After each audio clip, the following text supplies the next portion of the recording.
How many of you read chapter 7? I know I got a couple texts saying, what chapters are we on? So I'm always glad when you guys text me. Full disclosure, last week, or actually, yeah, it was last week, Pastor said, so I'm doing chapter 4. Is that what you asked me? I was like, no, I already did that.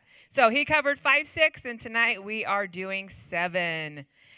Boundaries and your family. And tonight we are going to talk about the signs of a lack of boundaries in our families. So he starts off with Nicole, 30 years old. Would you guys agree that at the age of 30 you are considered an adult? Okay, I'm just making sure y'all think that, because some people at 30, like, I just picture my son Josiah. He would have been 30 this year, and I promise you he would not have seen himself as an adult. But 30 is an adult. So Nicole was 30 years old, and every time she would return from a visit with her parents, she would be very, very depressed. So she came in to talk to Dr. Cloud, and she told him that every time she was there, her parents would have her friends over, her childhood friends over for dinner, and over dinner they would begin to compare her friends' lives with her lives. So basically, she felt bad or guilty. Every time she left her parents' house, she had this big, I'm guilty. The parents would talk about how they saw the friends' kids, and they did all these things, and so then it made her feel like she was missing out or felt really bad that her career wasn't there in her mom's town, and her kids weren't there in her mom's town. So she had made choices on the outside, all very, very good choices that come with being an adult. She had moved out of her mom's house. She had her own career. She got married. She had a child. She paid her own bills, but her inside was different from her outside.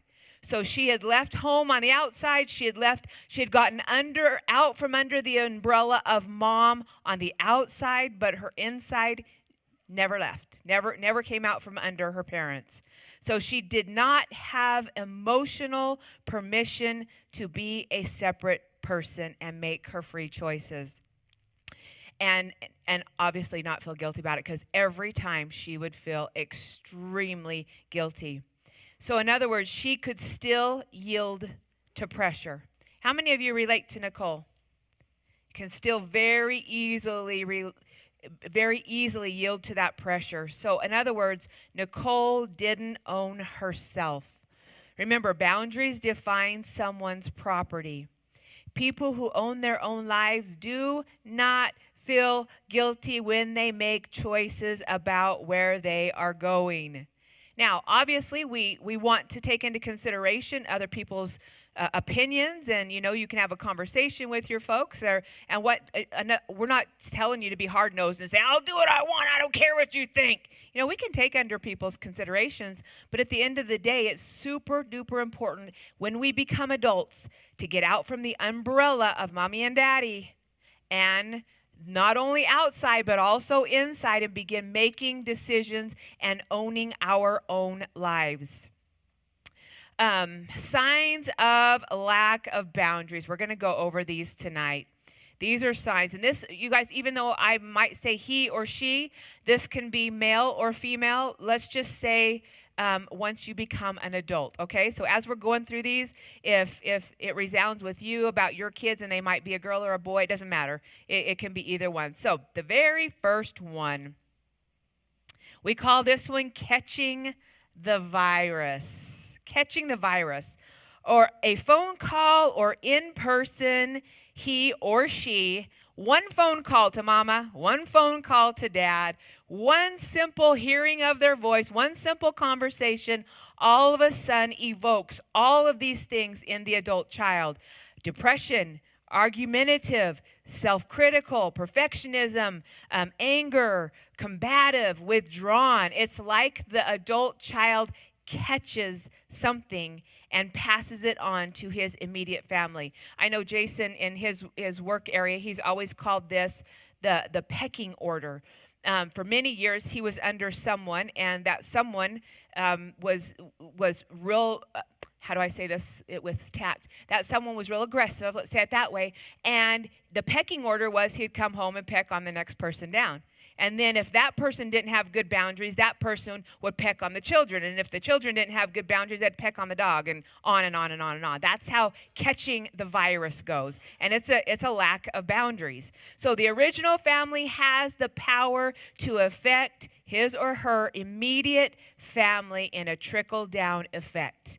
I'm going to put this on you. So let's just talk about guilt for just 1 second.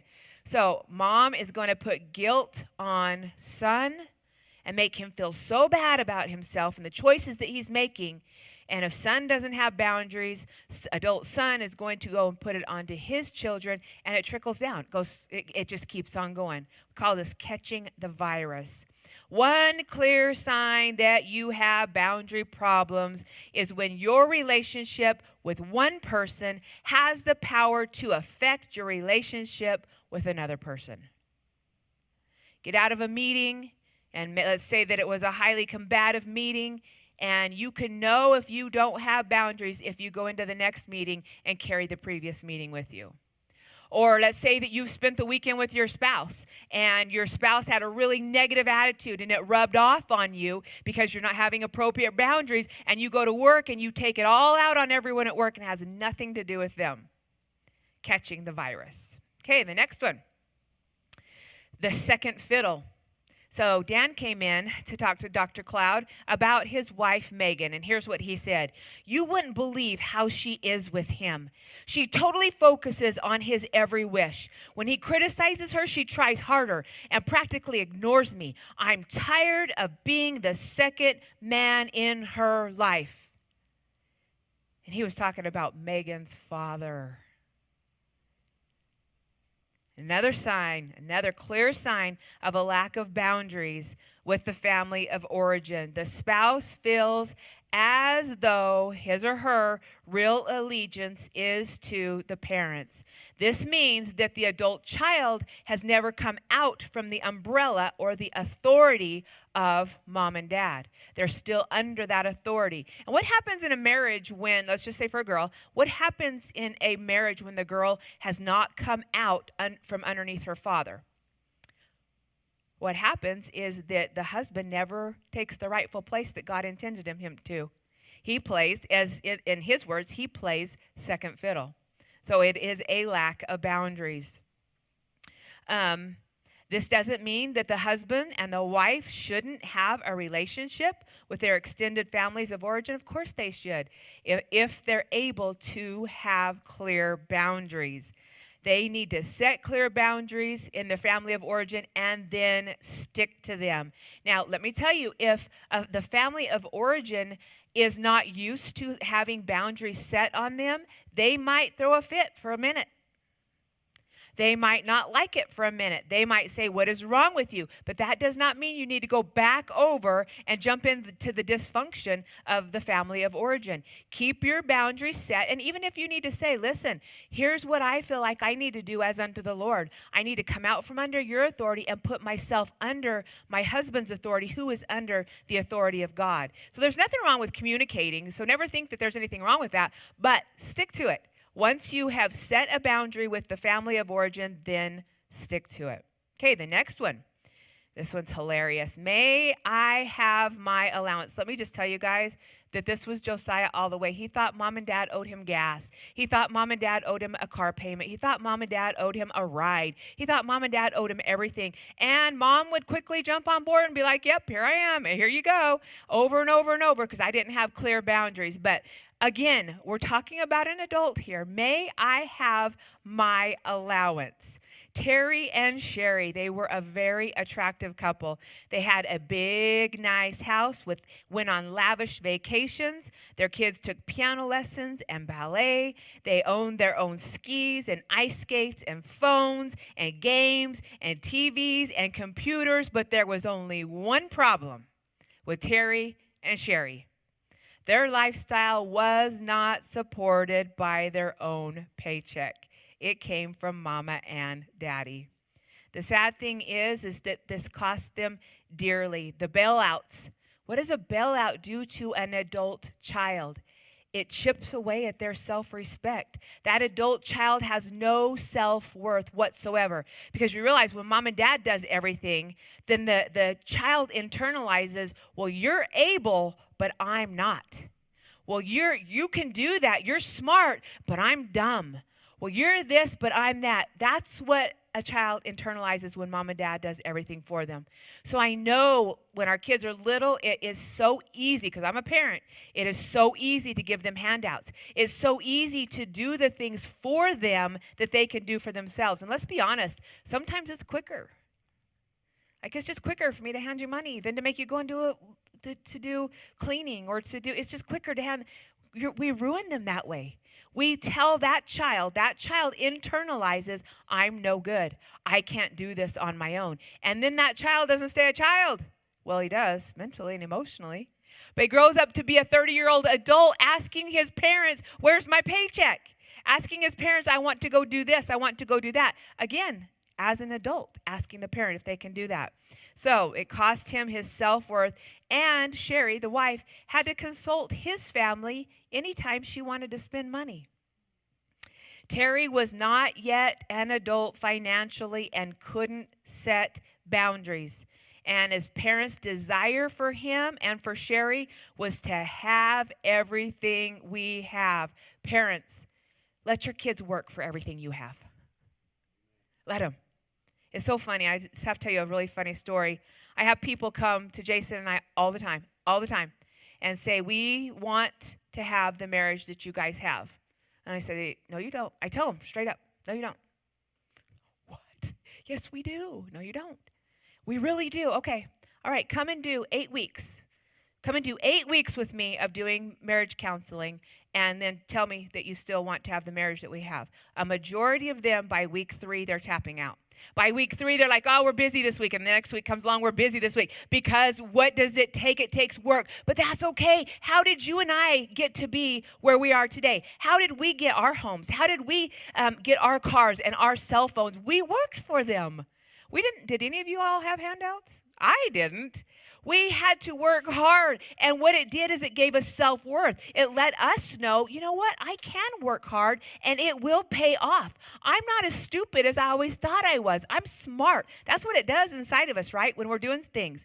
But these poor kids, they were adults living this lavish lifestyle that mom and dad wanted them to have, but it was all supported by mom and dad. So they were well under the umbrella of mom and dad. Terry had also fused with their ideas of success that he had trouble saying no to these wishes for himself. So here is what we call enmeshment. So Terry had so taken on the vision of mom and dad, he had so taken it on that it became his vision of his life. He wasn't his own individual person. I'll be whatever mom and dad says is success. How many of you know that God did not make us all the exact same? We're all very different, with very different talents, with very different ideas, and he needed to be his own self. But after a while, when this enmeshment takes place, all of a sudden, your ideas are no longer your ideas. They're whoever you're under the umbrella, they become their ideas. So he wasn't sure that he wanted to forsake the gift and the handouts for a greater sense of independence. He was arrested in his natural growth pattern. Listen, by the time that this man was an adult and he had children and he had a house, his insides should be matching his outsides.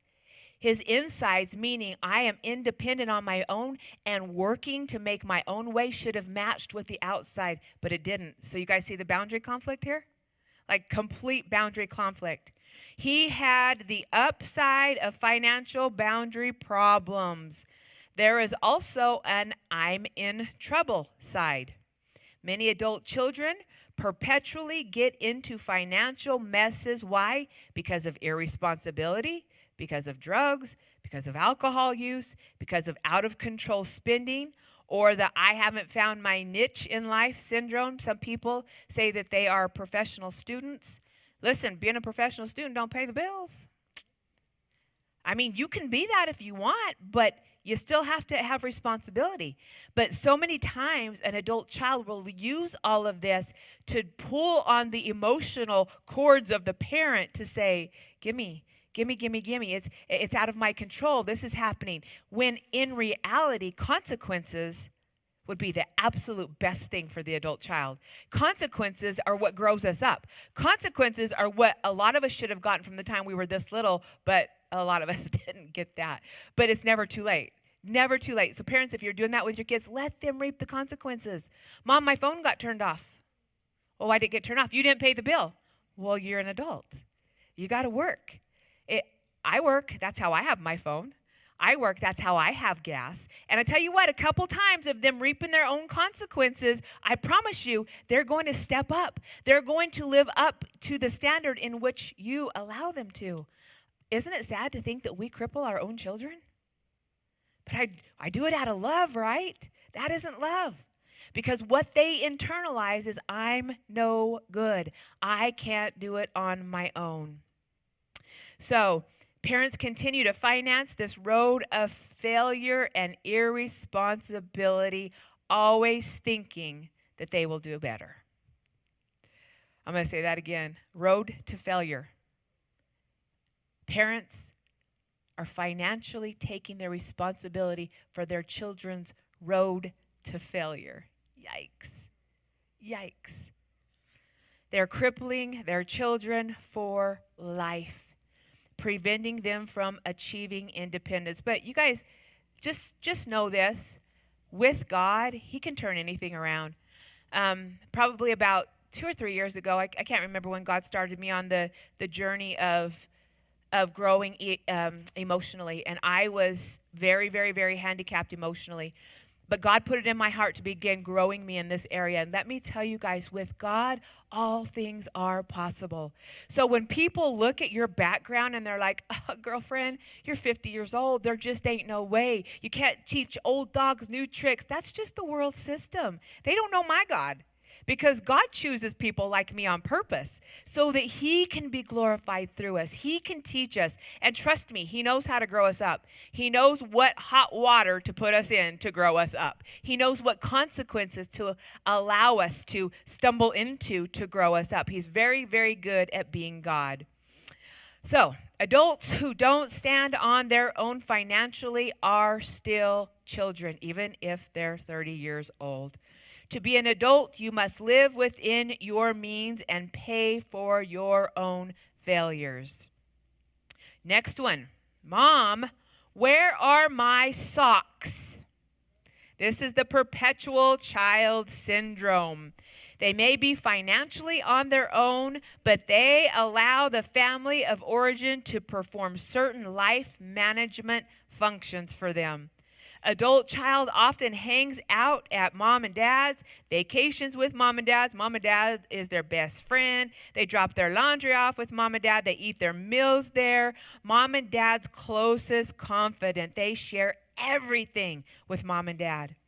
At 30, the adult child hasn't found their career niche. No savings, no retirement plan, no health insurance. On the surface, it may appear to be a serious problem, but often mom and dad are keeping their adult child from emotionally leaving home. How hard is that for our adult children to all of a sudden not need us anymore? All of a sudden make a life on their own. It should be what we want. It should be our idea of success when they can fully stand on their own, and then they get to choose when to come be with us and choose when to hang out with us and have the freedom to love us and for us to love them. That's what a healthy relationship looks like. But this one is quite the opposite.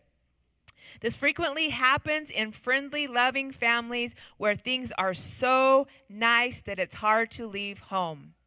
I will tell you guys, from the time my youngest son, Austin, who is probably second to Jason, one of the most responsible people I know in my life, but at the age of 2 and then 6 and 8 and 12 and 16 and 18, and he's now 25, he has always said, I have absolutely no reason to leave home. I love it here. And again, honest to God, he is the most responsible kid. From the age that he could get a job and make a paycheck, which he went to work for his dad about 9, and his dad would pay him, little bits here and there at 12. And then he decided he wanted to go work full time at the age of 16. Dropped out, got his GED right away, and has worked full time since. I have never paid a cell phone bill, a car payment, an insurance payment, food. At the age of 12 years old, my son was buying his own food. But he's never left home in these ways. So responsible, but that's my baby. I don't want him to leave home. Like, you don't need to, why do you need it? You're so responsible. And then he has this beautiful little fiance that wants them to get married and build their own home. And he's like, okay, 1 year. Okay, 2 years. Okay, 3 years. I don't know if he's ever going to marry her. I mean, he says he is, but we're like, okay, son, like, you got to start going toward that direction. But this is our boundary issue in our family. So the result, we tried that. Thank God she has good boundaries, because she says, I will not live with either one of our parents. We will come out from under our parents. We told them, okay, just full disclosure tonight. We told them, we will remodel the whole top of our house. We'll put you in a kitchen. You'll never even see us. I mean, why wouldn't you want to live here forever? Oh, yeah. Okay. And it even got worse after Josiah died. So anyways, but the result, the adult child's friends or relationships may be dysfunctional. They may choose black sheep friends and black sheep lovers. They may be unable to commit to a member of the opposite sex or to a career. Austin has a hard time committing to marriage, and every friend that he attracts is a black sheep. He is out to save the world. So there you go. They often have financial problems, credit card balances, or they're behind on their taxes. They may very well be earning their own way, but they don't think about the future. Listen, I'm paying all my bills. I've got all my bills paid, but how far do they look out? Are they planning for tomorrow, or are they just comfortable right where they are? They end up being comfortable right where they are, and they don't plan for the future. They don't think about, did I make enough money for the pleasure of this weekend? After all, it is the parents' job to worry about the future.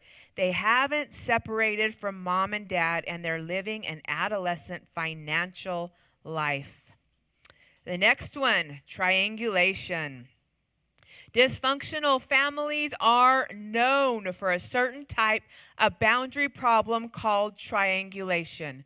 So it's much easier if I demonstrate this. So Nika and Jason, could you come up here for just a second, please? I'm just going to demonstrate this to you guys. Okay, Nika is going to pretend like she is our daughter tonight, okay? So Nika, come up here. Okay, so it doesn't matter. So person A is angry with person B. So I am ticked off at Jason. Okay? There's a problem that has happened. He hurt my feelings. I am just not at all happy whatsoever. If I had good boundaries, what would I do? If I had good boundaries, I would, away from her ears and in another room, I would go and I would have a conversation and say, here's the deal. It really hurt my feelings. I feel like this and this and this. And we would have a conversation. That's not how triangulation works. Triangulation, I got my feelings hurt and he made me mad. So I'm going to go grab person C, my daughter. Do you know what your dad just did? He hurt my feelings. He is always doing this to me. I can't even imagine how he must make you feel. Did that happen with you yesterday? Triangulation is putting an innocent bystander in the middle of an argument. Okay, but the innocent bystander is getting a little bit of payoff too, because mom is confiding in her. Okay, but now mom's out of the picture and dad is feeling like mom is withdrawn from him. In a healthy relationship, dad is going to come say, Mom, You've withdrawn from me. What's going on? Have a conversation with mom.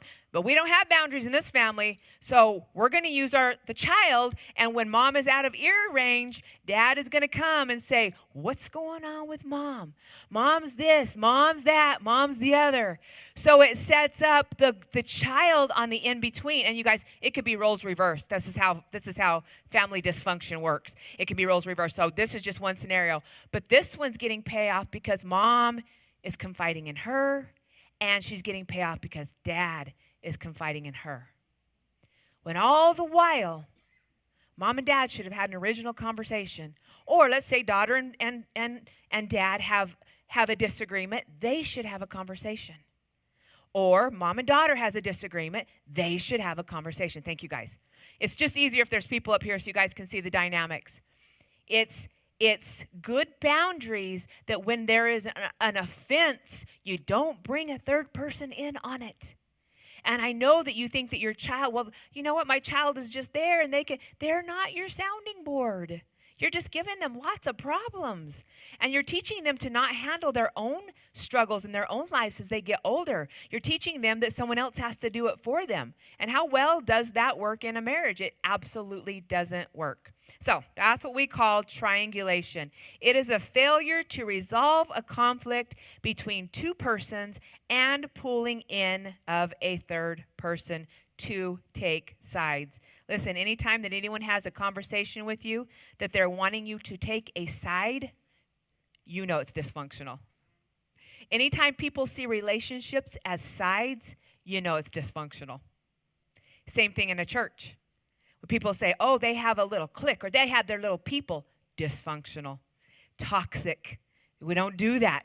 We don't have sides. We all love one another. We're a family, and what does families do?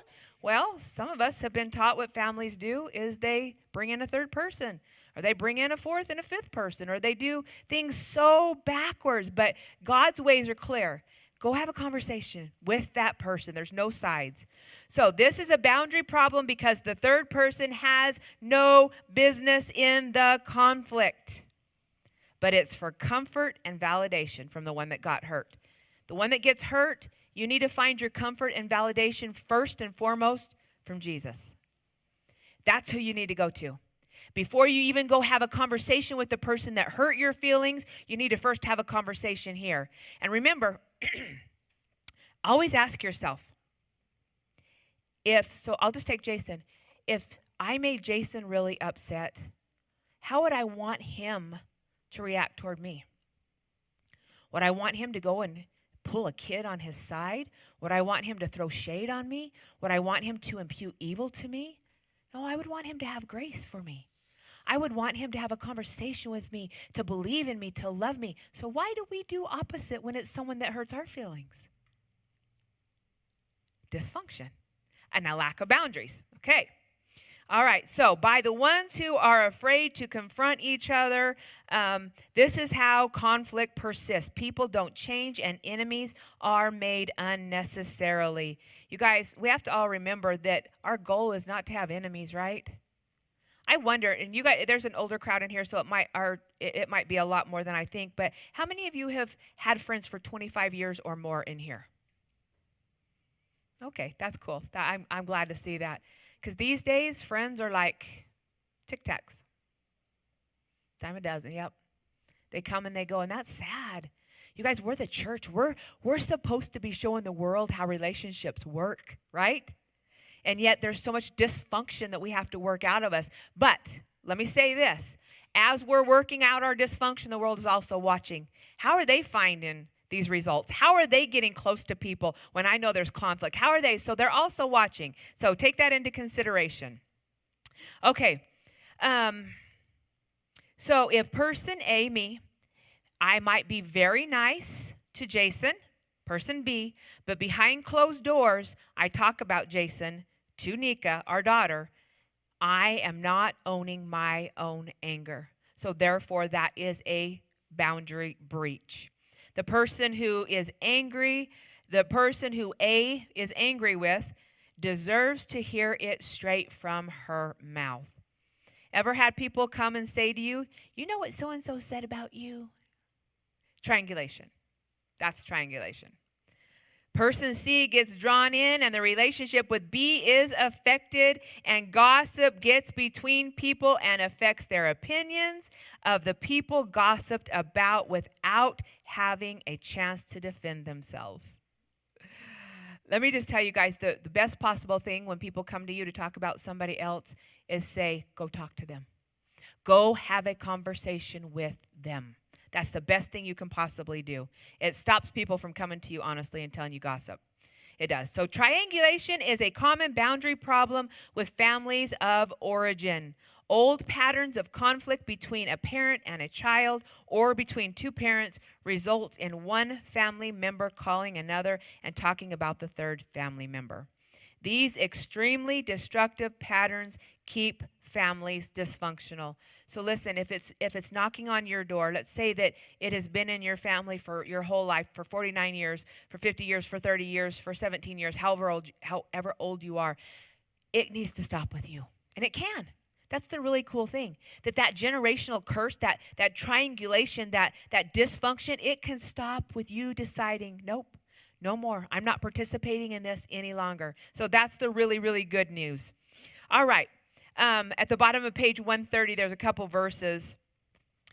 You guys should look them up and read them. I'll do two of them. Proverbs 28:23 says, whoever rebukes a person will in the end gain favor rather than the one who has a flattering tongue. And then Leviticus 19:17 says, do not hate a fellow Israelite in your heart. Rebuke your neighbor frankly so that you will not share in their guilt. And then the other two are about forgiveness. So read those, the Matthew one and both the Matthew ones. So always, always, always talk to the person with whom you've had a conflict. Always, always, always talk to them. If they deny that there's a problem when you go talk to them, then at that point, it can't be resolved. Then at that point, you can say, let's get someone else in that maybe could be a mediator or a bystander that could see things and talk through things with you. I have all that. I get that a lot of the times, and that's totally fine. Because a lot of times, especially with men and women, we don't speak the same language, right? And so when you're having a conflict and the one person is trying with all their heart to speak to speak the truth, and this one can't hear it, and the same vice versa, sometimes it helps bringing a safe person in saying, here's what they're saying. Here's what I'm hearing. Someone that isn't emotionally amped in the situation. You know what I mean? Because when you're looking at it from your purview, from your perspective, you can emotionally, all you see is one way. When a bystander that's not in it can actually paint the reality of it, and you can resolve the conflict. Our goal always is to resolve conflict. Not to just always say the other person's wrong and not to, you know what I mean? It's to resolve. That's what the Bible says. That's the goal. Okay, next one. Who's this child here anyhow? Children should not have to save up for their parents, but the parents for the children. 2 Corinthians 12:14. So these are the kids that have come from codependent folks.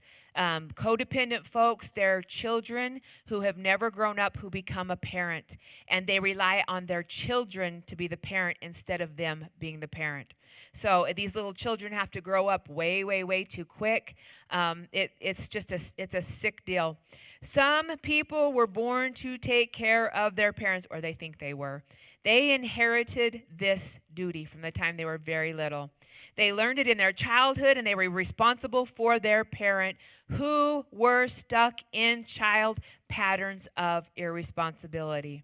When the child becomes an adult, they have a difficult time setting boundaries between themselves and their irresponsible parent.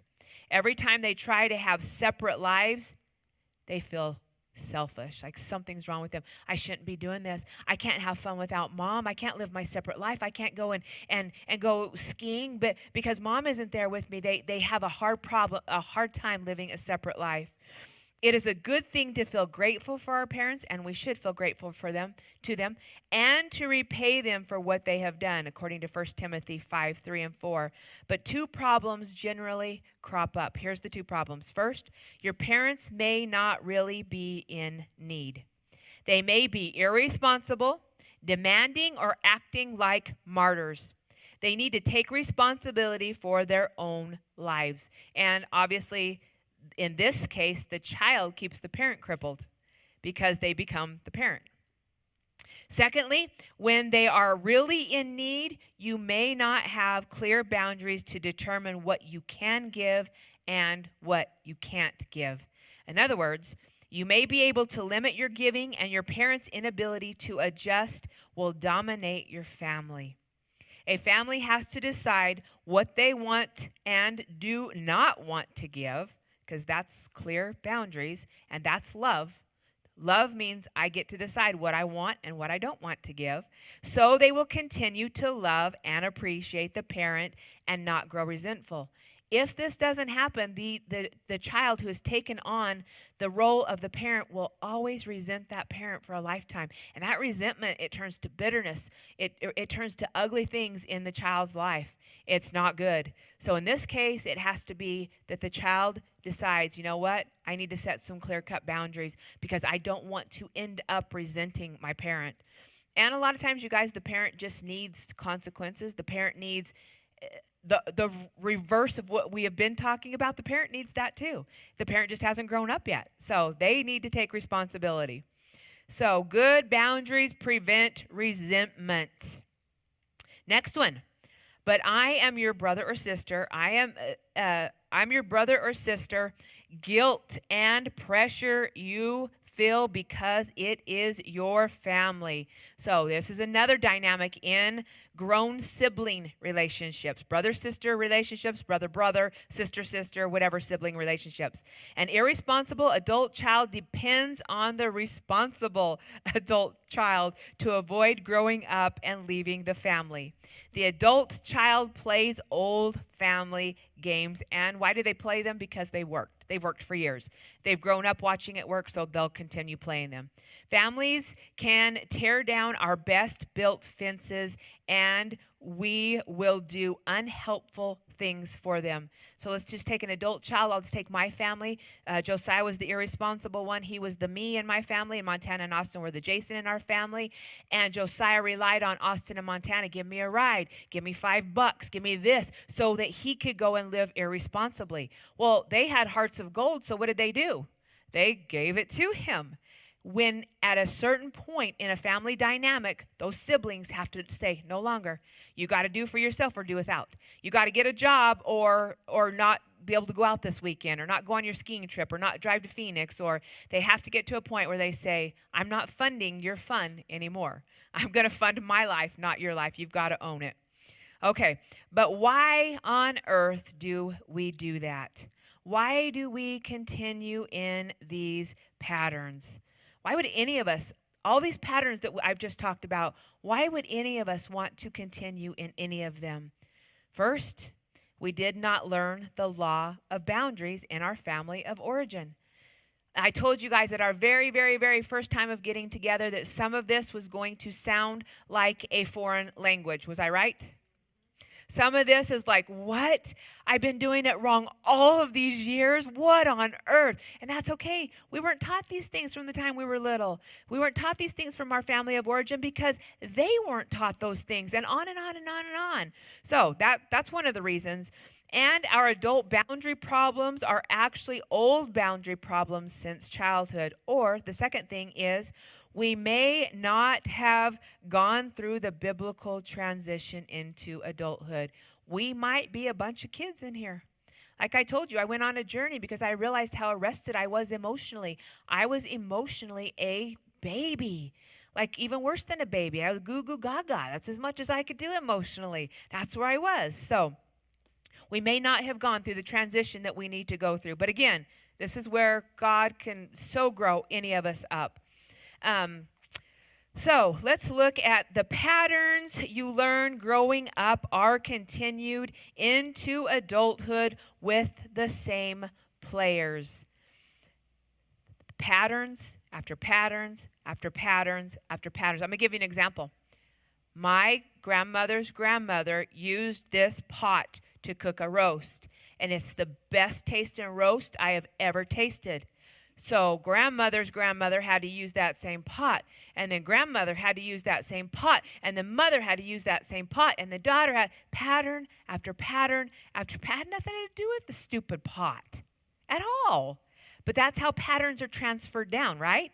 I think a lot of us call it tradition. Some families, it's just tradition for the children to save up money and take care of the parents instead of the opposite way around. You know, there's so many things that have just been a pattern in our families for years and years and years, not realizing that there was boundary problems in it.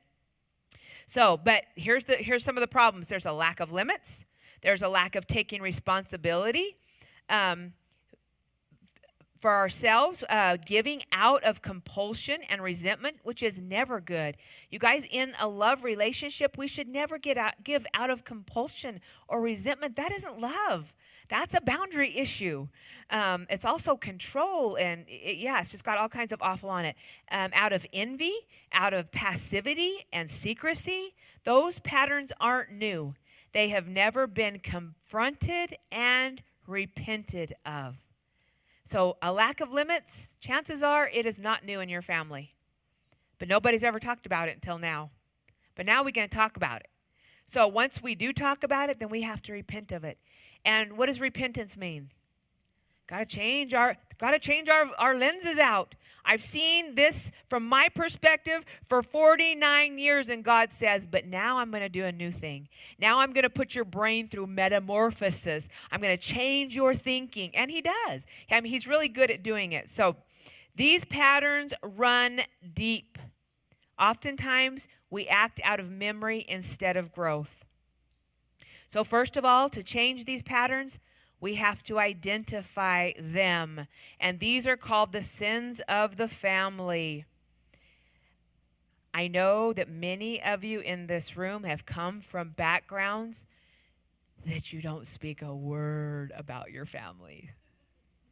I can't tell you how many people come into recovery class and they are raging addicts. And instead of understanding that you're not putting shade on your family, that is not the way that we look at things. What we're doing is we're getting it up out of us and putting words to it so that we can turn from it, so that we can change the pattern. Those things that are hidden, that stay down deep inside of us, they make us sick.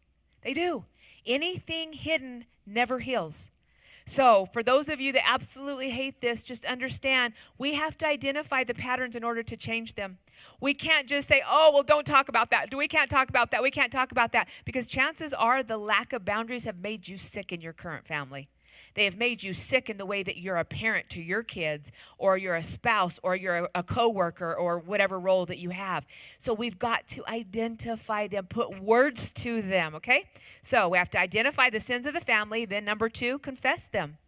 Then number 3, change your mind. You got to repent.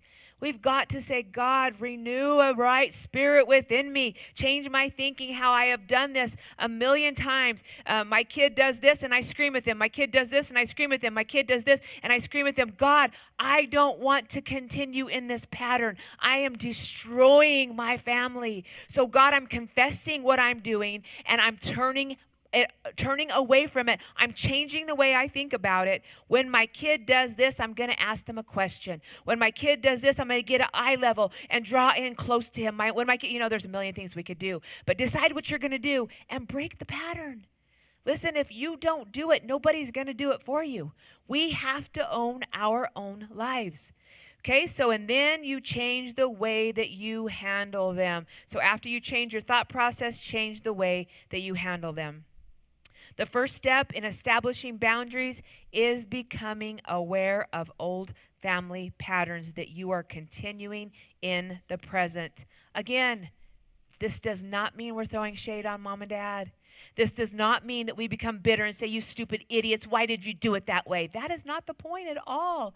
It's so that we can give language to those things, those patterns that aren't working for our current lives, so that we can get them up out of us and say, okay, God, this isn't your way. This is not what I'm reading in the Word of God, and I no longer want to go this direction that's killing me. So break up with that. Break up with those patterns. There's a title there that says adoption. So boundaries are an essential aspect of growing up. One aspect of growing is coming out from under the parental authority. Again, not hating your parental authority, not throwing shade on your parental authority, coming out from under them. You guys, a lot of us have unforgiveness inside of us, and I'm just going to say us because this is something that I'm really dealing with right now. We have unforgiveness inside of us for several reasons, but sometimes it's because we still want something from them, and we hold on so tightly thinking, one day I'll get something from them. One day I will. One day I will. We have to let go of that. We have to let go. We have to walk in forgiveness. We have to understand I have to own my own life. Just like mom and dad have to own their own life. I have to own my own life. And the only way I can do that is coming out from underneath them and putting myself underneath the King of Kings and Lord of Lords, who is the best parent there is, by the way. So when the age of accountability comes, that person comes out from under the guardian. You guys, the age of accountability might be 49 years old. It's whenever you come to the realization that I want to break these patterns. I don't care how old you are. This is when you're coming out. And make that choice tonight. I'm coming out from under that authority, and I'm putting myself under the authority of God. But remember, God does not leave us as orphans. He takes us into his family. And then God commands us to look to him as our Father. Many times we're not obeying the word because we're not spiritually leaving home. We feel like we need to please our parents and follow their traditions. Okay, so resolution. How do we resolve all this family stuff? How do we resolve these lack of boundaries? Here we go. How many ways is there? 9 ways. Number 1, identify the symptoms. Look at your own life and identify where boundary problems exist with your parents and with your siblings. Where have I lost control of my property? This is really, really big in the recovery process. We write these things down. However you need to get them into words, get them into words. Get them up out of you and get them into words. This is going to begin taking accountability for your life, owning your own life. First of all, you have to identify the symptoms. Where have I lost control? Next, 2, identify the conflict. What dynamic is being played out? And we just talked about all the dynamics there. What dynamic is it? You cannot stop acting out a dynamic until you understand what you're doing. So this is what we call taking the log out. Until you take the log out, you are going to see everybody through the lens of that old pattern. Everybody. If you've been hurt by a parent, if you've had boundary issues, that's how you are going to look at every single person in your life. It's called having the log in your eye. So we have to do the work. You have to identify the need that drives the conflict. Oh, no, identify the conflict. Sorry. Then the next one, identify the need that drives the conflict. You're often trying to meet an underlying need that your family of origin did not meet. Do you guys know what our needs are, our basic needs? You can use the word laws, L-A-W-S, love, acceptance, worth, and S is security.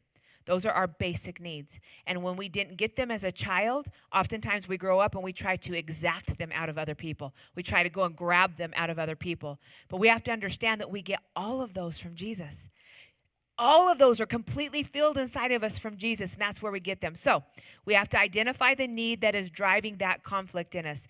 Those needs can be met in your new family of God. First of all, you guys, from God himself. That first and foremost, relationships are a bonus. Relationships, getting love from you should be a complete bonus in my life. If I am truly putting myself under God and understanding what I have with the Father, complete, unfailing, perfect love that he has imputed to me, that he has given to me, then your love is just a bonus in my life.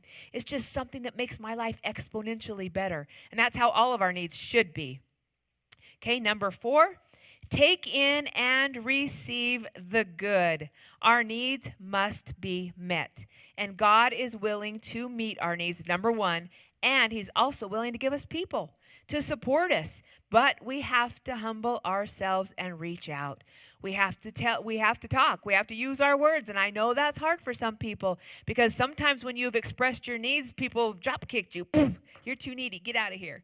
But understand, when we're getting our needs met this way, this is a bonus. So we're not coming after people to say, you need to be my parent, and you need to be this for me, and you need to be that for me. We're not doing that.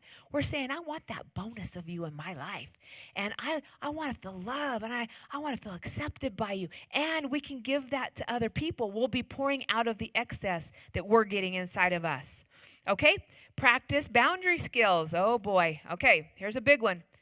Because how many of you know right now, if you haven't ever done boundaries, your boundaries are brand spanking new and they are fragile. Let's say that you have just come out from under your parents and they have serious boundary issues, and you say, yeah, well, I want to put up a boundary with my parents. Wrong idea. Don't do that. Go practice with safe people.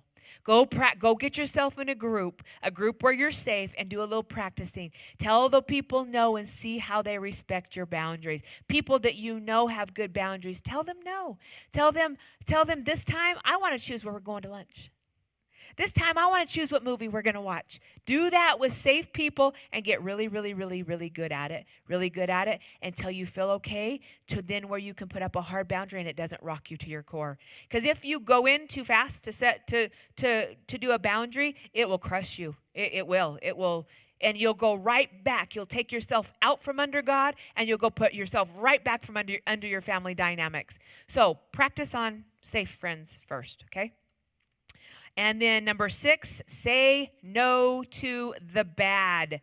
Avoid hurtful situations and people who have abused and controlled you in the past. When you feel like you're ready to reestablish the relationship, bring support along with you. Be aware of that push and pull, that pull to get you into hurtful situations. Be aware of that. In other words, it's not telling you to be dumb, you know. You have to be aware that certain situations are going to be harmful, especially if the family of origin has never learned boundaries whatsoever. That would be very, very hurtful for you to go jump right back into the middle of that. So take someone with you. You have to have proper tools before you get sucked back in to controlling situations. But just know this, that let's say that you're the first one in your family that is learning how to set boundaries and how to live in this healthy boundary life. Know this, that at some point in your life, you will be able to be around controlling people and it not control you. You will. You'll grow into it. It comes after much practice. It comes after much falling down and eating dirt, and that's okay because we get back up again, right? So you will be eventually able to be in situations with controlling people. And then number 7, forgive the aggressor. Nothing clarifies boundaries more than forgiveness. Forgiveness means letting them off of the hook, canceling the debt that they owe you. Refusing to forgive means that you want something from them. Even if it's just revenge, it keeps you tied to them in some way. Unforgiveness in families is a major reason why people get stuck for years, unable to separate from these dysfunctional families. We still want to get something from them, even if it's their destruction, which is so sad. We have to rely on grace from God, who does have something to give, and forgive those who have no ability to pay the debt. Just think of it that way, you guys. People who are not doing the inner work, they don't have the availability. They don't have what you're wanting. And I know for many, many years in my life, I was wanting something out of people that they didn't have inside of them. And instead of me doing the work of building it inside of me, I wanted to get it from people who should have it. We have to not look at life that way. Not everybody has it. Not everybody's done the inner work. We want them to, and we can keep wanting them to. But who do we own? Whose life do we own? Only our own. We own nobody else's life. We might want them to change. We might want them to do the work. But at the end of the day, my life is mine and I have to own it. And the things that I want to see in people, I got to be that. And a lot of times we're projecting onto people something that we don't even have it inside of us. Sometimes we're wanting people to give us security when we don't even have security, when we don't speak security ourselves. So remember, part of owning our own lives is owning the person that is right here. We have to rely on the great, I already said that. This ends your suffering. It ends the wish for payment and your heart being sick because your hope has been deferred. If you do not forgive, you're demanding something that your offender does not choose or have to give you. Do you see a boundary problem there? And who's the boundary problem on? Yep, the one that has unforgiveness in them. Good. Okay, the next one. Respond, don't react. Oh, this one's hard for me, you guys. I'm a reactor. How many reactors do we have in the room? Okay, right on. I really cherish you ones that can respond.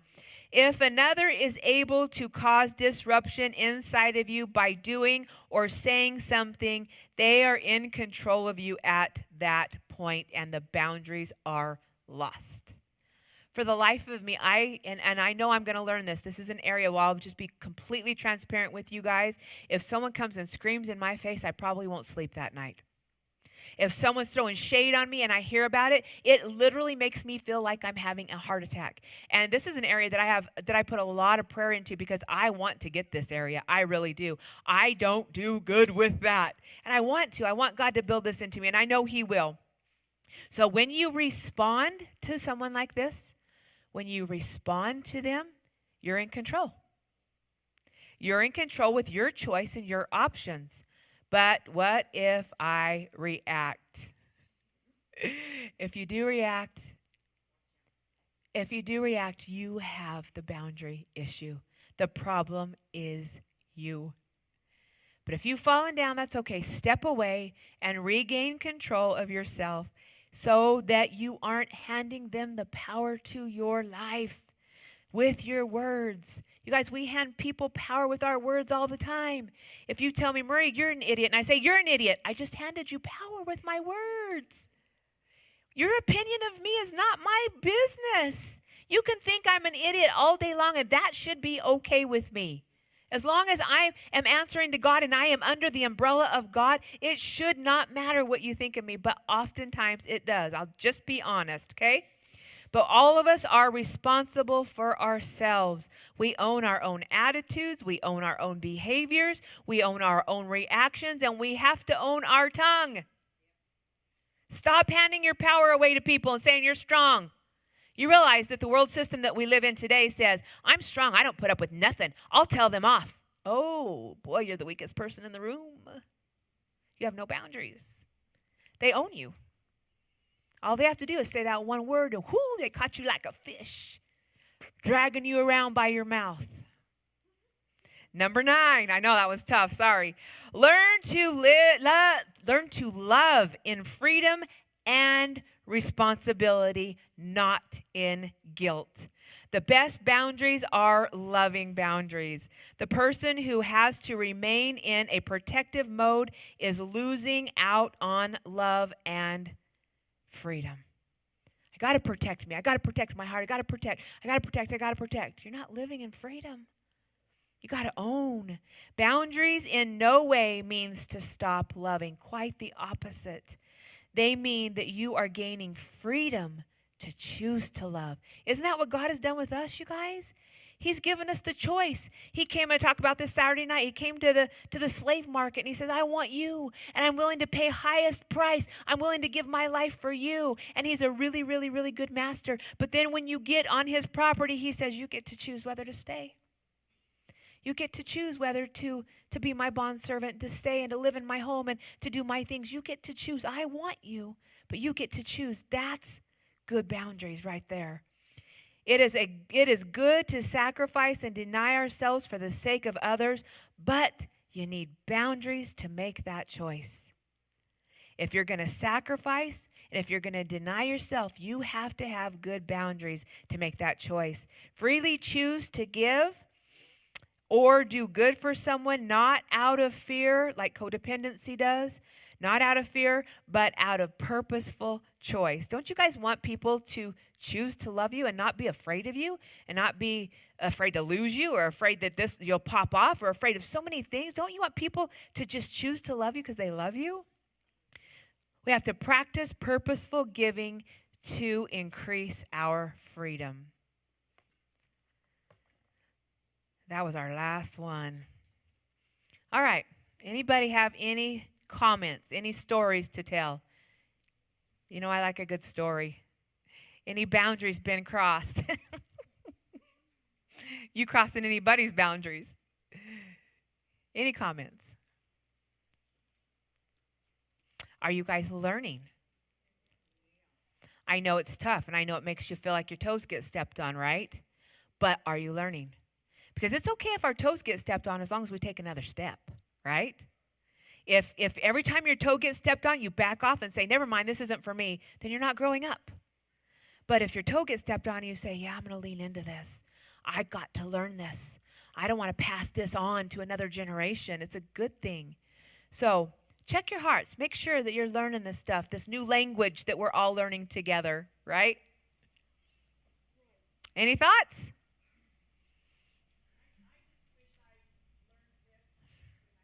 Me too. Me too. That's what I say every time. And still, like I'm still learning it, I still fail. That's okay. We're failing forward. Taking the next step. I agree with you.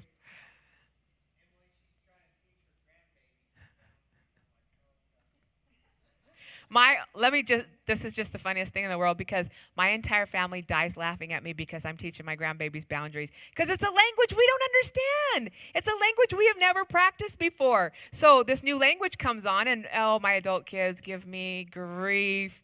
Oh, Mom, the psychologist, trying to teach our kids boundaries. That's okay. It's going to stop with me. I've decided. All right, guys. Just to let you know, tomorrow morning we have devotionals. If any of you would like to come, it's here every morning at 8 a.m. sharp. And then Saturday night, we have Saturday Night Ignite at 6 p.m. Sunday, 8:30 and 10 o'clock. Come plug in. Thank you all for coming. Father, I thank you for your word. Lord, I just pray that we, each and every one of us would, Lord, keep the armor, the hardness off of our hearts, Father, and let you plant these things in our hearts so that they would grow. Lord, I pray that your Holy Spirit would invade inside of each and every one of our hearts, Lord, and remind us of the things that we need to do. Remind us of this lesson, Lord. Remind us of the things that we have had the wrong thinking on for a long time, Father, and then wrap your love around us as we grow. We love you, we thank you, and we praise you. In your mighty name we pray. Amen.